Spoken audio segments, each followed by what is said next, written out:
कामठी शहर में 16 मई 2025 को ऑपरेशन सिंदूर में पाकिस्तानी सेनाओं से लड़ते हुए भारत माता की रक्षा करते हुए शहीद वीर जवानों को श्रद्धांजलि अर्पित करने हेतु आज कामठी शहर में सिंदूर सम्मान तिरंगा यात्रा का भव्य आयोजन किया गया। इस यात्रा का प्रारंभ सुबह 8 बजे डॉक्टर बाबा साहब अम्बेडकर की प्रतिमा से हुआ, जो जयस्तंभ चौक से चलकर मेट्रो स्टैंड नेताजी सुभाष चंद्र बोस चौक तक पहुंचे और वहीं इसका समापन हुआ। इस तिरंगा यात्रा में नगर के हजारों नागरिकों ने उत्साहपूर्वक सहभाग लिया। पुरुषों के साथ साथ महिलाओं की भी उल्लेखनीय उपस्थिति रही। रैली के दौरान भारतीय सेना विजयी रहे जैसे जोशीले नारे गूंजते रहे, जिससे पूरे वातावरण में देशभक्ति की भावना झलकती रही। यात्रा में युद्धों में उपयोग में आने वाले औजारों को भी प्रदर्शित किया गया, जिन्हें विशेष रूप से सजी 4 पहिया वाहन की छत पर रखा गया था। इस आयोजन का नेतृत्व महाराष्ट्र के वरिष्ठ नेता चंद्रशेखर बावनकुले ने किया। उन्होंने सर्वप्रथम तथागत गौतम बुद्ध, डॉक्टर बाबा साहब आम्बेडकर और नेताजी सुभाष चंद्र बोस की प्रतिमाओं पर माल्यार्पण कर यात्रा की शुरुआत की।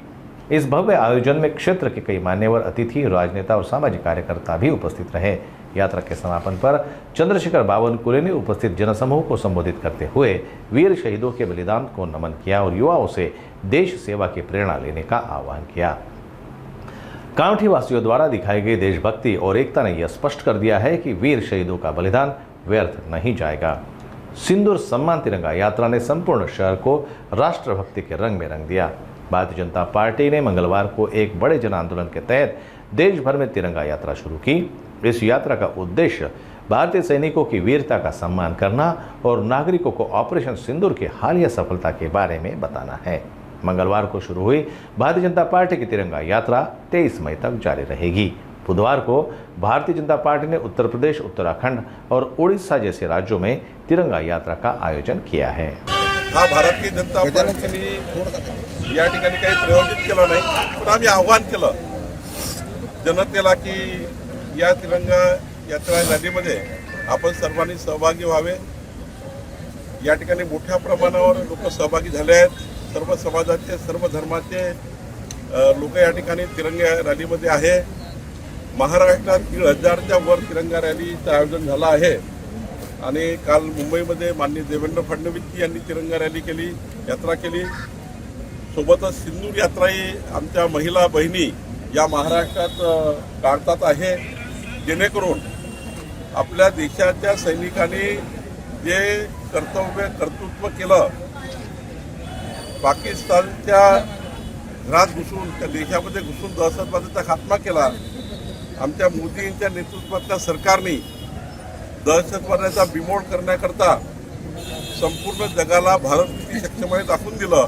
आणि काल तर अमेरिकेने आपल्या सर्व वृत्तपत्रामध्ये, वाहिन्यामध्ये भारताने केलेलं कर्तृत्व कार्य हे त्यांच्या देशात त्यांनी मांडलं।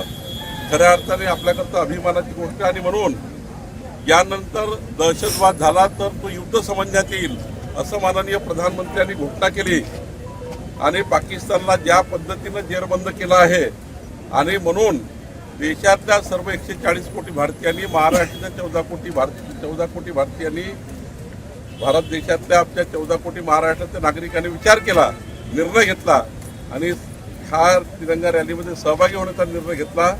या रॅलीच्या माध्यमातून आमच्या देशाच्या सैनिकाला त्या ठिकाणी बळ देण्याकरता आमच्या सैनिकाच्या पाठीशी भारत देश उभा आहे आणि यानंतर या देशाशी कुणी बदमाशी करण्याचा प्रयत्न केला तर त्यांना आम्ही ठोकून काढू, अशा ज्या सैनिकांनी आणि माननीय प्रधानमंत्री मोदींच्या नेतृत्वामध्ये जी भूमिका घेतली आहे, भारताचा नागरिक हा सैनिकाच्या पाठीशी आहे। भारत देश मोदी जी के साथ है, भारत देश सेना के साथ है, अशा आशयावर यात्रा आहे।